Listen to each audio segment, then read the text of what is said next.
Dito naman sa mga eksperto sa buhay, Dr. Love, paano makakaapekto sa parang yung pangkalahatang kalusugang espiritual ng ganitong klasing alitan? Ang sarap ng feeling pag ikaw ay nagpatawad, no?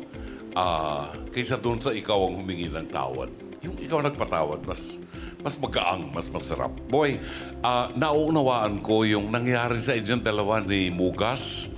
Maybe because meron kayong mga pinagdadaanan, may mga sufferings, may karamdaman sila pareho, no? So baka maigsi ang pasensya, no? Pero magkaibigan dati yan. At naniniwala ako before the end of the day, magkakasundo uli yung dalawang yan. Ang magandang itanim natin sa isip natin ngayon, yung golden rule. Huwag mong gawin sa iba ang ayaw mong gawin sa iyo. At the end of the day, bago matapos ang maghapong ito, alam ko ang face-to-face sa tulong ni Ate Kuring ay makatutulong sa inyo at magbibigay ng panibagong pag-asa sa buhay. Maraming salamat. Ayan, ako. Talagang kasama ako dun sa solusyon. Attorney Lorna, mayroon bang mga hakbang ang batas upang mapigilan ng ganitong uri sa public space? Siya na ang magsasabi, walang may-ari ng espasyong yon. Tama? Correct. Oo. Alam mo, ang solusyon dito ay nasa barangay. Because, for instance, sa experience ko sa barangay namin, meron tinatawag na local zoning within the barangay. Ang ginawa, kasi ganyan rin, may pedicab sa mga pedicab sa amin, no? Ang ginawa ng barangay, meron talaga silang ina-allocate na parking space ng pedicab. Yun. So, doon kayo mag-usap-usap. Number 2, nag-form ng pedicab association. So that malinaw kung sino may pwedeng mag-schedule, mag-schedule kayo ng sino mag-parking, anong araw, MWF, Tuesday, Thursday. Pero nasa nasa palagay ko, nasa initiative yan ng barangay captain ninyo. Ang pwede niyong gawin, kayong dalawa, kasama ng other pedicab driver sa inyo, tumungo kayo sa barangay captain ninyo na mag-reserve ng parking space para sa pedicab. Kasi pwede yun Pwedeng gawin ng barangay ninyo yun.